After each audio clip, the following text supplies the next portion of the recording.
স্বাগতম, সুস্বাগতম সকলকে। আশা করি বন্ধুরা সকলে খুব ভালো আছেন। আমাদের আজকের আলোচনার বিষয় বিশাখ দত্ত বিরচিত মুদ্রা রাক্ষসম নাটকে প্রতিফলিত সমাজচিত্র বা সমাজ ব্যবস্থা।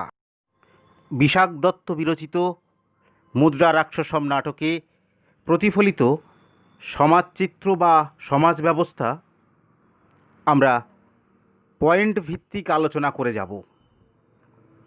তাতে আমাদের মনে রাখতে সুবিধা হবে, পরীক্ষাতে উত্তর লিখতেও সুবিধা হবে। বিশাখ দত্ত বিরচিত মুদ্রা রাক্ষসম নাটকে প্রতিফলিত সমাজচিত্র বা সমাজ ব্যবস্থা লেখার ক্ষেত্রে ভূমিকাংশে যে কথাগুলি থাকা জরুরি, এখন আমরা সেই বক্তব্য নিয়েই আলোচনায় প্রবেশ করলাম। কবিকৃতি মাত্রই সমাজ জীবনের প্রতিচ্ছবি। সমাজে বসবাসকারী মানুষের সুখ দুঃখ, আশা নিরাশা, আনন্দ বেদনা, সাফল্য ব্যর্থতার আলেখ্যমালা। বিশাখ দত্তের মুদ্রা রাক্ষস রাজনৈতিক নাটক হলেও এখানে রাজনৈতিক ঘটনাবলী আবর্তিত হয়েছে বিভিন্ন চরিত্রকে কেন্দ্র করে, আর চরিত্রগুলি সমাজের বিভিন্ন শ্রেণীরই প্রতিনিধি। প্রকৃতপক্ষে সাহিত্যই সমাজের দর্পণ। আয়নাতে যেমন মুখ দেখা যায়, তেমনি সাহিত্যে দেখা যায় সমাজকে।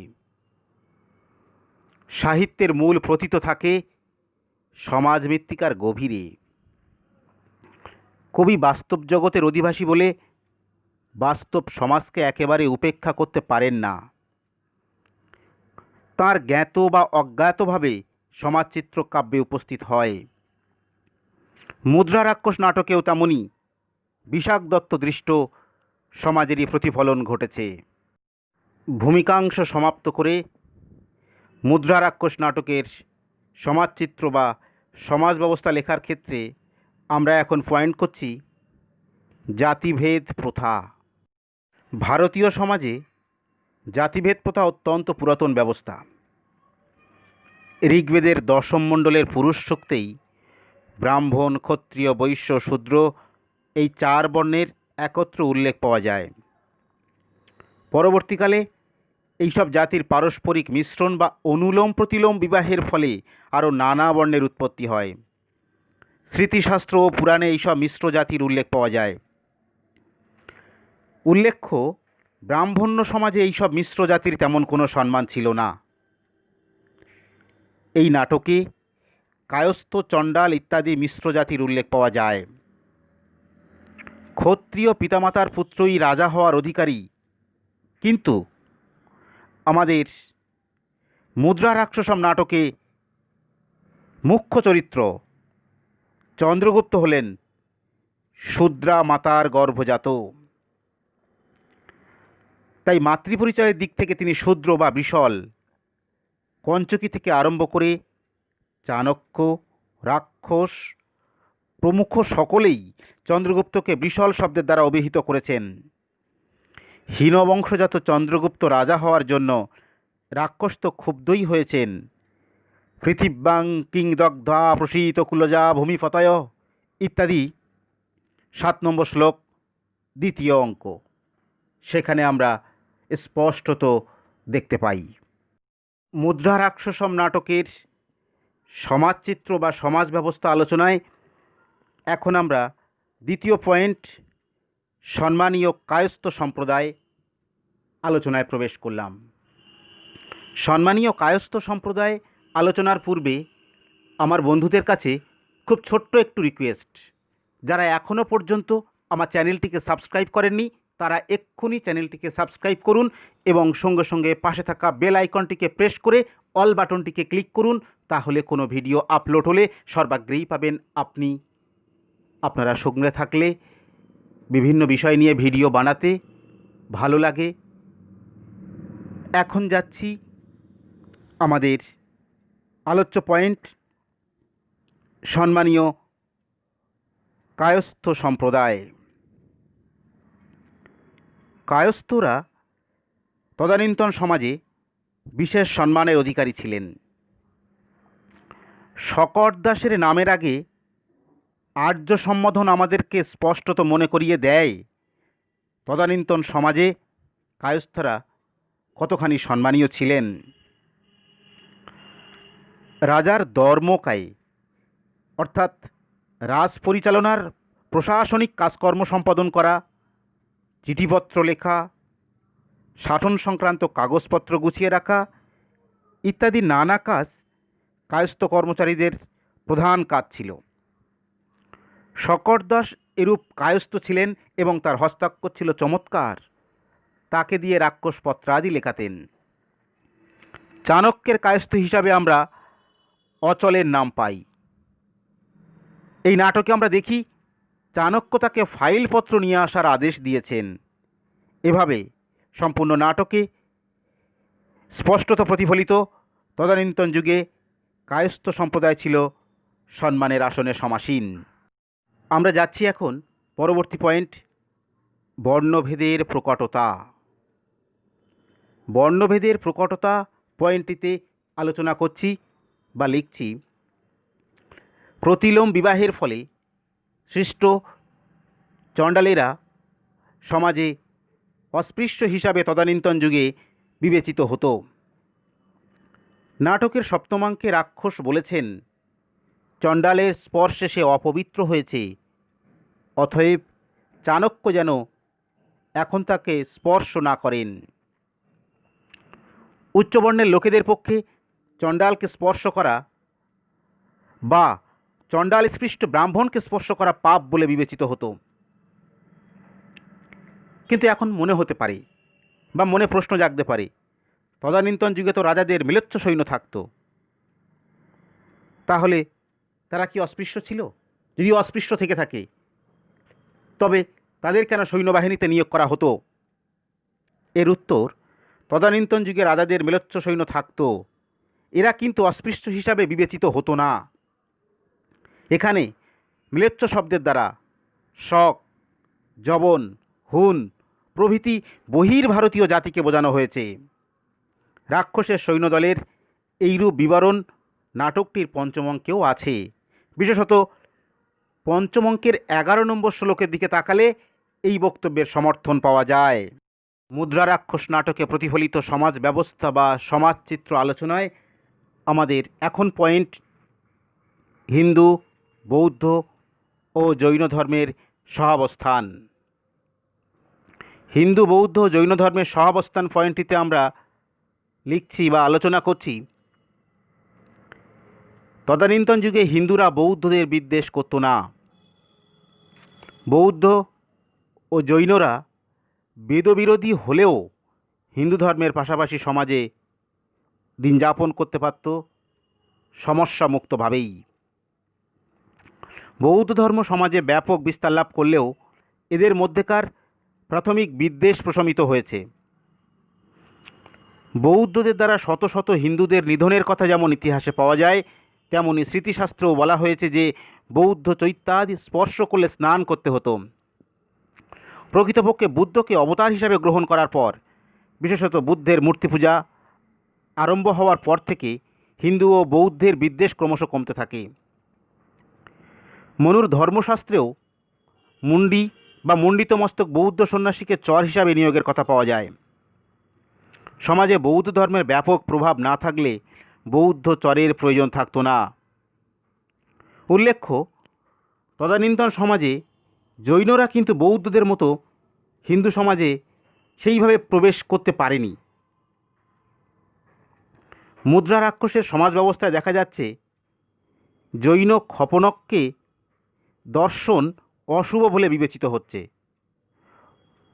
হয়তো খপনকদের বিভৎসতা তাদের সম্বন্ধে সমাজে এই রূপ প্রতিক্রিয়া সৃষ্টি করতে পারে, তবে রাজপদে আসীন উচ্চবর্ণের ব্যক্তিরা ততটা বর্ণভেদ স্বীকার করতেন না। ব্রাহ্মণ চাণক্য খপনক জীবসিদ্ধিকে এবং বৌদ্ধকে গুপ্তচর হিসাবে নিযুক্ত করায় তার প্রমাণ পাওয়া যায়। এইভাবে এই নাটকে আমরা দেখতে পেয়েছি হিন্দু, বৌদ্ধ এবং জৈন ধর্মাবলম্বী সকলে শান্তিপূর্ণ সহাবস্থানে সমাজে বিরাজ করছে। এখন পয়েন্ট প্রভাবশালী ব্রাহ্মণ সম্প্রদায় বা ব্রাহ্মণ সম্প্রদায়ের অবস্থা। অন্যান্য যুগের মতো মুদ্রা রাক্ষসের সময়কালেও সমাজে ব্রাহ্মণদের বেশ সম্মান এবং প্রতিষ্ঠা ছিল। ব্রাহ্মণগণ বিভিন্ন শাস্ত্রের অধ্যয়ন, অধ্যাপনা, রাজনৈতিক মন্ত্রণা, নীতি নির্ধারণ ইত্যাদি গুরুত্বপূর্ণ কাজে সংযুক্ত থাকতেন। মনু ফ্রাড বিভাগের অর্থাৎ বিচারপতির পদটি ব্রাহ্মণদের জন্য নির্দিষ্ট রেখেছিলেন। তবে আমাদের আলোচ্য নাটকে তেমন কোনো বিচারকের কথা পাওয়া যায় না বটেই, তবে প্রধান দুটি অমাত্য পদই ব্রাহ্মণদের দ্বারা অধিকৃত হয়েছে। চন্দ্রগুপ্তের অমাত্য ছিলেন ব্রাহ্মণ চাণক্য, আবার মলয়কেতুর অমাত্য ছিলেন ব্রাহ্মণ রাক্ষস। চাণক্যের শিষ্যের উক্তি থেকে জানা যায় যে চাণক্য বিভিন্ন বিদ্যায় পারদর্শী ছিলেন। তিনি নিজেকে ক্ষত্রিয় বলেও দাবি করেছেন। চাণক্যের বেদবিদ্যার কোনো পরিচয় এখানে পাওয়া যায় না, তবে ক্ষত্রিয় হিসাবে তিনি নিশ্চয়ই বৈদিক কর্ম জানতেন এবং সেজন্য তার গৃহে প্রচুর কুশের সমাবেশ লক্ষ্য করা গিয়েছিল। বটুভীর উপহিতানাম ইত্যাদি শ্লোকাংশ যেটি আছে তৃতীয় অঙ্কের এই 15 নম্বর শ্লোক অংশবিশেষ এখানে উপস্থাপন করলাম। এটি প্রমাণ করে তিনি বৈদিক কাজকর্ম জানতেন বা ক্ষত্রিয় হিসাবে তার দাবি সত্য। পরবর্তী পয়েন্ট জ্যোতিষ চর্চা। তখনকার দিনে ব্রাহ্মণেরা বিশেষত 64 কলা সমন্বিত জ্যোতিষের চর্চা করতেন। চাণক্যের সহাধ্যায়ী ইন্দু শর্মা ব্রাহ্মণ এইরূপ জ্যোতিষে পারদর্শী ছিলেন। তাছাড়া উশনাসপ্রোক্ত দণ্ডনীতিতেও তিনি পারদর্শী ছিলেন। এ থেকে বোঝা যায় কেবলমাত্র বেদবিদ্যায় বা বেদ চর্চাতেই ব্রাহ্মণরা নিজেদেরকে আবদ্ধ রাখতেন না, সমাজে তাদের যথেষ্ট আধিপত্য ছিল এবং স্মৃতিশাস্ত্র শাসিত আবহাওয়ায় তাদের কোনো সময়ই প্রাণদণ্ড দেওয়া হতো না। মলয়কেতু কর্তৃক রাক্ষসকে অপমান ও নির্বাসন দণ্ড প্রমাণ করে স্মৃতিশাস্ত্র শাসিত আবহাওয়ায় ব্রাহ্মণদের কখনো প্রাণদণ্ড দেওয়া হতো না। তদানীন্তন যুগে জ্যোতিষ চর্চা যথেষ্ট গুরুত্ব পেয়েছিল, সেটি এই নাটকে স্পষ্টত প্রমাণ পাওয়া যায়। পরবর্তী পয়েন্ট দান কার্যাদি। বিশেষ ব্রত বা গ্রহণ উপলক্ষে ব্রাহ্মণ অতিথিকে ভোজন করানো হতো এবং ভোজনান্তে তাকে দক্ষিণাও দেওয়া হতো। পর্বতকে শ্রাদ্ধ উপলক্ষে চন্দ্রগুপ্ত মহারাজের ব্যবহৃত সুবর্ণ অলঙ্কারগুলি ব্রাহ্মণদের দান করার ব্যবস্থা করেছিলেন। এ থেকে শ্রাদ্ধ উপলক্ষে ব্রাহ্মণদের যে বিশেষ দান দেওয়া হতো সেটি বোঝা যায়। আবার ব্রাহ্মণেরা তাদের জাতিবৃত্তি ছেড়ে কখনো কখনো গুপ্তচরের কাজেও নিযুক্ত হতেন অথবা অমাত্যের কাজও করতেন। গুণ ও কাজের দ্বারা তখনকার সমাজে ব্যক্তির সম্মান নিরূপিত হতো বলেও মনে করা হয়। বৈশ্যরাও তখনকার সমাজে বিশেষ মর্যাদা ভোগ করতেন। তার প্রমাণ শ্রেষ্ঠী চন্দন দাস, তিনি যথেষ্ট সম্মানের সঙ্গে সমাজে বিরাজ করেছিলেন। এখন যাচ্ছি পরবর্তী পয়েন্ট সামাজিক সংস্কারাদি। তখনকার সমাজে প্রচলিত বেশ কিছু সংস্কারের উল্লেখ এই নাটকে পাওয়া যায়। রাহু নামক রাক্ষসের শীর্ণ শির চন্দ্রকে গ্রাস করার জন্যই চন্দ্রগ্রহণ হয় বলে লোকে বিশ্বাস করত। অবশ্য এরূপ বিশ্বাসের পিছনে পৌরাণিক আখ্যানগুলির বিশেষ অবদান আছে। গ্রহণের সময় ব্রাহ্মণগণকে ভোজন করালে পুণ্য হয় বলে মানুষের ধারণা ছিল। ক্রূর গ্রহ সকেতুশ্চন্দ্রম ইত্যাদি 6 নম্বর শ্লোক প্রথম অঙ্ক, সেখান থেকে এই বক্তব্যের প্রমাণ পাওয়া যায়। সূত্রধার পত্নী তাই গ্রহণ উপলক্ষে ব্রাহ্মণগণের ভোজনের ব্যবস্থা করেছিলেন। গাছের ফল শূন্য হয়ে যাওয়াকে তৈব উপদ্রব বলে মনে করা হতো। 6ষ্ঠ অঙ্কের 11 নম্বর শ্লোকে ফলই হীনা ভিক্ষা ইত্যাদি শ্লোকাংশে সেই বক্তব্য লক্ষ্য করা যায়। হিন্দুরা বৌদ্ধ সন্ন্যাসীদের অশুভ বলে মনে করত এবং তাদের দর্শন করে কোনো কাজে গেলে সেই কাজ নষ্ট হয়ে যায় বলে মনে করত। বৌদ্ধদের দর্শন করলে যে পাপ হয়, সূর্য দর্শনে তার বিনাশ ঘটে বলে লোকবিশ্বাস ছিল। এটি প্রথম অঙ্ক থেকেই জানা যায়। সর্প দর্শনেও অশুভ হয় বলে বিশ্বাস ছিল। কোথাও যেতে হলে লোকে শুভ অশুভ কাল বিচার করত। সেক্ষেত্রে তিথির ক্ষেত্রে নক্ষত্র ও লগ্নশুদ্ধির অধিক জোর দেওয়া হতো। মস্তক মুণ্ডনের সময়ও এইরূপ শুভাশুভ নক্ষত্রের বিচার করা হতো। পরলোকের দেবতা যমকে সকলে ভয় করত। যমপট দেখিয়ে একদল লোক গান করত এবং বাড়ির ভিতরে তাদের অবাধ প্রবেশ ছিল। প্রকৃতপক্ষে সামাজিক সংস্কার বা কুসংস্কার আদি আবহমান কাল ধরে শুধু প্রাচ্য নয়, সুদূর পাশ্চাত্য পর্যন্তও প্রবাহিত। আমরা দেখেছি আজও পর্যন্ত পাশ্চাত্যের মানুষ নৌযানে বিশেষ পক্ষী দর্শনে ভয় পায়, 13 সংখ্যাকে ভয় পায়। আর অদ্যাবধি সমাজেও যে সংস্কারগুলো জাঁকিয়ে বসে আছে সেগুলি আর নতুন করে উল্লেখের বিশেষ প্রয়োজন নেই। আমরা মুদ্রা রাক্ষসম নাটকে প্রতিফলিত সমাজ ব্যবস্থা বা সমাজচিত্রের আলোচনায় সামাজিক সংস্কারাদি আলোচনা সম্পন্ন করে এখন যাচ্ছি পরবর্তী পয়েন্ট, নারীর স্থান বা নারীর অবস্থান। মুদ্রা রাক্ষসম নাটকে নারীর স্থান বা নারীর অবস্থান আলোচনা করতে যেয়ে প্রথমেই বলতে হয়, বাইরের জগতে তখন স্ত্রী স্বাধীনতা ছিল না। তাদের অন্তঃপুরচারিণী হিসাবেই বিবেচনা করা হতো। উৎসব অনুষ্ঠানে স্বামীর সঙ্গেই তারা প্রকাশ্য জনস্থানে আসতেন। চরম বিপদে অবশ্য চন্দন দাসের স্ত্রী তার পুত্রকে নিয়ে বৌদ্ধভূমির দিকে যাত্রা করেছেন। পারিবারিক জীবনে নারীরা স্বামীর অনুগত থাকতেন এবং প্রয়োজনে স্বামীদের অবশ্যই পরামর্শ দিতেন। গৃহিণীর প্রতি সূত্রধারের উক্তিতে এ কথার সমর্থন আছে প্রথম অঙ্কের 5 নম্বর শ্লোকে। তখনকার সমাজে সহমরণ ও অনুমরণ প্রথা প্রচলিত ছিল। তবে এক্ষেত্রে শাস্ত্রীয় বিধি হলো শিশুপুত্র বা নাবালক সন্তান থাকলে সহমৃতা হওয়া যেত না। স্মৃতিশাস্ত্রের এই নিয়ম মুদ্রা রাক্ষসেও পরিলক্ষিত হয়। চন্দন দাসের অবশ্যই মৃত্যু হবে জেনে তার স্ত্রী শোকাকুলা হয়ে বদ্ধভূমিতে গেছেন এবং সহমৃতা হতে চেয়েছেন। সপ্তম অঙ্কে আমরা দেখতে পেয়েছি। কিন্তু পুত্রের কথা ভেবে এই কাজ থেকে তাকে নিবৃত্ত করতে চেয়েছেন স্বয়ং তারই স্বামী। সহমরণ প্রথা তত কঠোর ছিল না বলে চন্দন দাসের মায়েরাও স্বামীর মৃত্যুর পরে সহমৃতা না হয়ে সমাজে স্বাভাবিক জীবনযাপন করেছেন। ক্ষমতায় অধিষ্ঠিত পুরুষেরা নারীদের ততটা মান্য করতেন না, তাদের পোষ্য বলেই বিবেচনা করতেন। চাণক্য একবার রাজার পোষ্যদের তাই স্ত্রীলোকেদের সঙ্গে তুলনা করেছেন। প্রথম অঙ্কের 15 নম্বর শ্লোক, তে ভৃত্বা নৃপতেহে কলত্রমিতরে ইত্যাদি শ্লোক অংশে সেই বক্তব্যের সন্ধান পাওয়া যায়।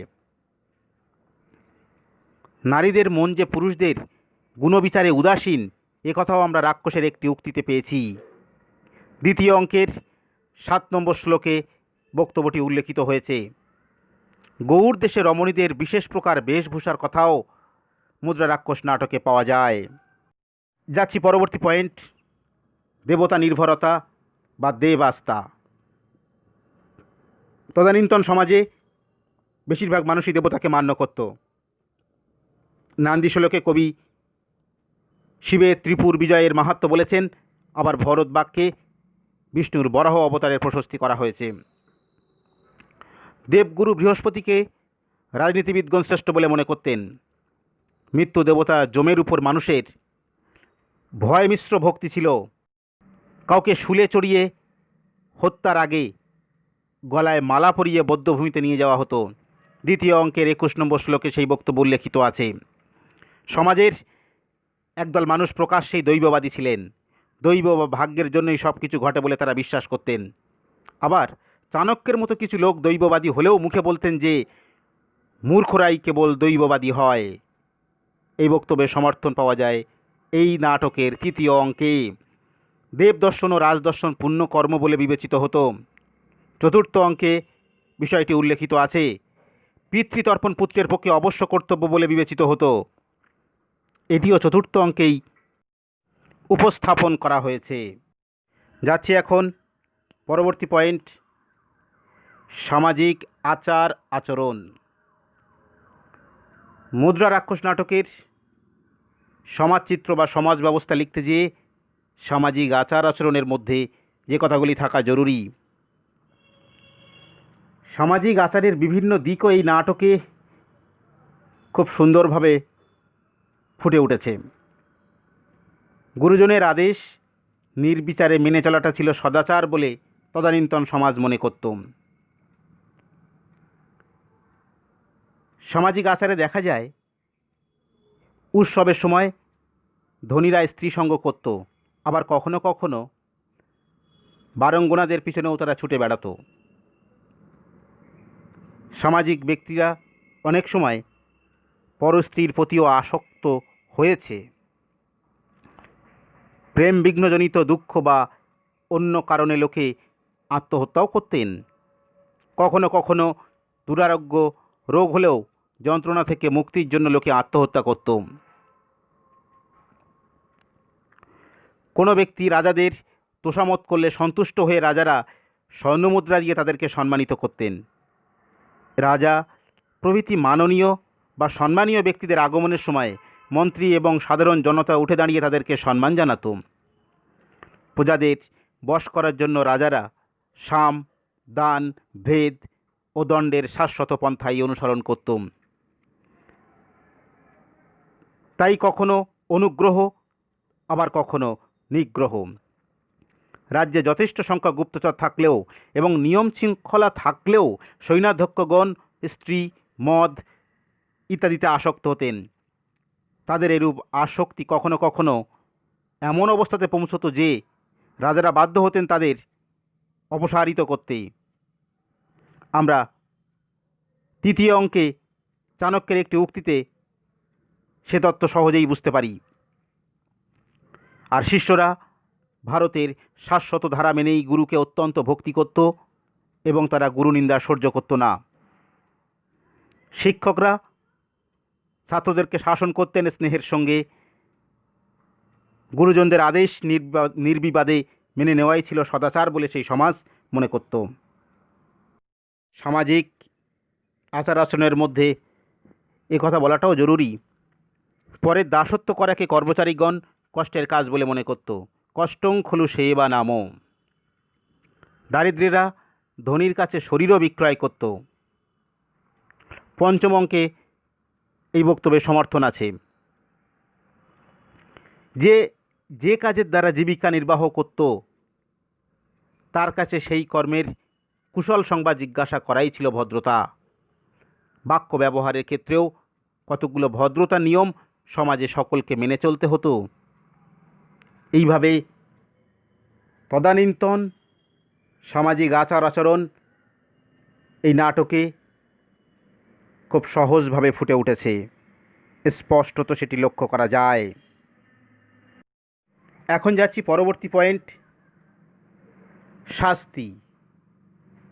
তদানীন্তন যুগে কেমন শাস্তি প্রচলিত ছিল তা আমরা মোটামুটি জেনে গেছি। কাকে বদ্ধভূমিতে কেন নিয়ে যাওয়া হলো ইত্যাদি সব ঘটনার পরিপ্রেক্ষিতে এখানে সেই একই বক্তব্য বারবার উল্লেখ না করে এই শাস্তি পয়েন্টের মধ্যে আমি খুব ছোট্ট করে বলতে চাই, জনসমাজে দৃষ্টান্তমূলক শাস্তি দেওয়ার জন্য দুষ্টকে বিচিত্রভাবে বধ করা হতো। দুষ্ট ব্যক্তিকে এক জায়গায় রেখে চারিদিক থেকে জনতা ঢিল ছুঁড়ে তাকে মেরে ফেলত। এই যে ঢিল ছুঁড়ে তাকে মেরে ফেলা, এ এক বিচিত্র বধ। আসলে মানুষকে সচেতন করাই ছিল এই শাস্তির মুখ্য উদ্দেশ্য। কেউ অপরাধ করলে তাকে এমনই শাস্তি পেতে হবে। তাছাড়া এই দৃশ্যকাব্যে বৌদ্ধভূমিতে নিয়ে যাওয়া হয়েছে প্রাণদণ্ডের জন্য, সে ঘটনাও আমরা দেখেছি। সেই কাহিনীর আর পুনরাবৃত্তি না করে শাস্তি পয়েন্ট এখানে সমাপ্ত করে আমরা যাচ্ছি পরবর্তী পয়েন্ট, মানবিক মূল্যবোধ। মুদ্রা রাক্ষসের সমাজে মানবিক মূল্যবোধ সত্যই সমধিক মুগ্ধ করে। কূটনীতির কুটিল আবর্তে সামাজিক রীতিনীতি লঙ্ঘন, মানবিক মূল্যবোধ বিসর্জন, গুপ্ত হত্যা, বিষ প্রয়োগে হত্যা, বিষকন্যা প্রয়োগ ইত্যাদি চিত্র যেমন এই নাটকে একদিকে পাওয়া যায়, তেমনি অন্যদিকে মহানুভবতা, বন্ধুবাৎসল্য প্রভৃতি উত্তম গুণেরও সাক্ষাৎ মেলে। ভাগুরায়ণ, সমিদ্ধার্থক প্রভৃতি গুপ্তচরেরা প্রভুর কার্যসিদ্ধির জন্য ঘৃণ্য কাজে লিপ্ত হলেও তাদের মনে আক্ষেপ থেকে গেছে। এর থেকে বোঝা যায়, বা তাদের এই আক্ষেপ থেকে বোঝা যায় যে তাদের মন থেকে মানবিক মূল্যবোধ তখনও লুপ্ত হয়ে যায়নি। আবার মলয়কেতু অমর্ত্য রাক্ষসকে তীব্র অপমান করেছিলেন এবং নির্বাসিত করেছিলেন, অথচ সেই মলয়কেতুর জন্যই চন্দ্রগুপ্তের কাছে প্রাণ ভিক্ষা চেয়েছেন রাক্ষস স্বয়ং। লক্ষ্য করার বিষয় এখানে মানবিক মূল্যবোধ কতখানি। অভিন্ন হৃদয় বন্ধু অমর্ত্য রাক্ষসের স্ত্রীপুত্রকে স্বগৃহে আশ্রয় দিলে চাণক্যে রসবন্যিতে দগ্ধ হতে হবে এ কথা জেনেও চন্দন দাস তাদেরকে আশ্রয় দিয়েছিলেন। এই অপরাধের জন্য চাণক্যের কাছে ধরা পড়েও তার মনে কোনো অনুশোচনা হয়নি, বরং বন্ধুকৃত্যের জন্য গর্ববোধ হয়েছে তার। চাণক্য জানতেন যে বন্ধুর চরম বিপদের কথা শুনে রাক্ষস কখনোই স্থির থাকতে পারবেন না, নিজেই এসে ধরা দেবেন। চাণক্য চন্দন দাসকে মৃত্যুদণ্ডে দণ্ডিত করেছেন। নাটকের শেষে আমরা দেখি চন্দন দাসের প্রাণ রক্ষার জন্য রাক্ষস স্বয়ং বদ্ধভূমিতে উপস্থিত হয়েছেন এবং চাণক্যের কাছে ধরা দিয়েছেন। কাজেই মানবিক মূল্যবোধ তখন তো শুধু নষ্ট হয়নি এ কথাই নয়, তখনকার মানবিক মূল্যবোধ আমাদেরকে সত্যি বিস্মিত করে, অপার মুগ্ধতায় আমরা ভেসে যাই। আমরা পরবর্তী পয়েন্ট করছি ডাক্তার ও বৈদ্য। তখনকার দিনে ডাক্তারদের সম্পর্কে এই নাটকে বেশ কিছু ধারণা পাওয়া যায়। ব্রণ হলে ডাক্তাররা সমূলে উৎপাটিত করত ব্রণটিকে। বিষ বৈদ্যগণ হিমালয়জাত ঔষধির দ্বারা লোকেদের চিকিৎসা করত। সাপের বিষের চিকিৎসার সময় মন্ত্রও পড়া হতো। দ্বিতীয় অঙ্কের প্রথম শ্লোক এ বিষয়ে স্মরণযোগ্য। মন্ত্র ও ওষুধি বিষয়ে অনভিজ্ঞ সাপুড়িয়ারা সাপ খেলা দেখাতে গিয়ে অনেক সময় সাপের ছোবলেই মারা যেত। বিষ বৈদ্যরা বিষের নানা প্রকার চিকিৎসা জানতেন এবং ঔষধের সঙ্গে বিষ মিশিয়ে দিয়ে লোকেদের মেরে ফেলতেন। খাবারের সঙ্গে বিষ মিশিয়ে তা বিশেষ পাত্রে রাখলে খাদ্যটির রং পাল্টে যেত, এই নাটকে আমরা দেখতে পেয়েছি। এভাবেই রাজার খাদ্যে বিষ আছে কিনা তা পরীক্ষা করা হতো। ডাক্তার ও বৈদ্য সম্পর্কে এইরূপ গুরুত্বপূর্ণ তথ্য পরিবেশন করে মুদ্রা রাক্ষসম নাটকটি। পরবর্তী পয়েন্ট, গুপ্তচর নিয়োগ। নৃপহ চারেণ পশ্যতি। অতএব স্বরাষ্ট্র ও পররাষ্ট্রের ব্যাপারে বিভিন্ন সংবাদ সংগ্রহের জন্য রাজাদের বিশ্বস্ত গুপ্তচর নিয়োগ করতে হতো। বিশেষ পরিচিত ব্যক্তিদের মধ্য থেকেই এই চর নিয়োগ করা হতো এবং এই সব চরেরা নানা বিদ্যায় পারদর্শী ছিলেন। চরেরা নানা প্রকার বেশ ধারণ করে ঘুরে বেড়াতো।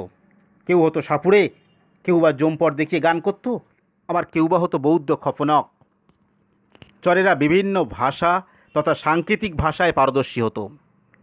পরিবেশ ও পরিস্থিতি অনুসারে নানা কৌশল অবলম্বন করার স্বাধীনতা চরেদের ছিল। চরেদের সংবাদের উপর ভিত্তি করেই রাজাদের মধ্যে সন্ধি বিগ্রহ ঘটত। পরবর্তী পয়েন্ট, রাজনীতি ও রাজ্য পরিচালনা।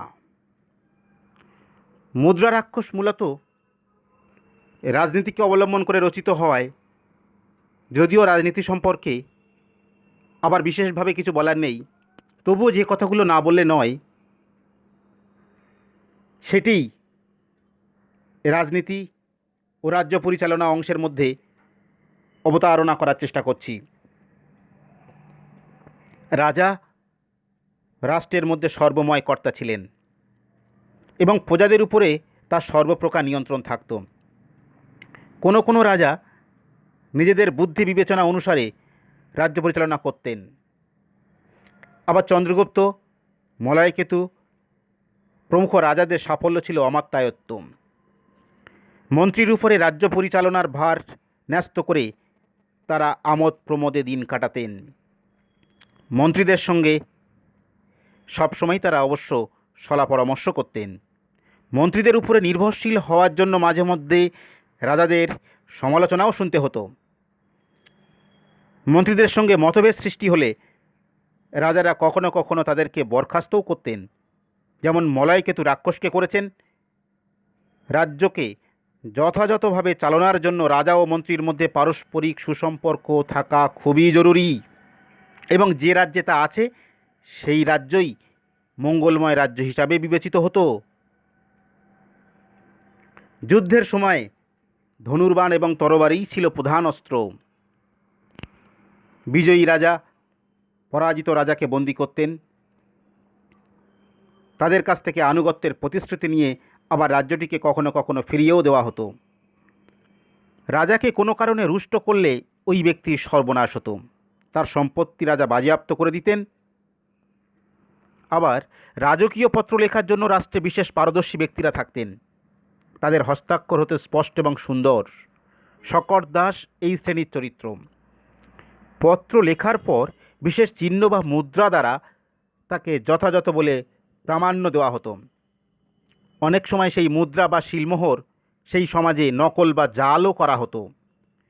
বিশেষ প্রয়োজনে রাজা বণিকদের কাছ থেকে অর্থও নিতেন। চন্দন দাসকে চাণক্য ডেকে পাঠালে চন্দন দাস তেমনই ভেবেছিলেন। রাজার অনভিপ্রেত কোনো ব্যক্তিকে সাহায্য করা মানেই ছিল রাজদ্রোহিতা।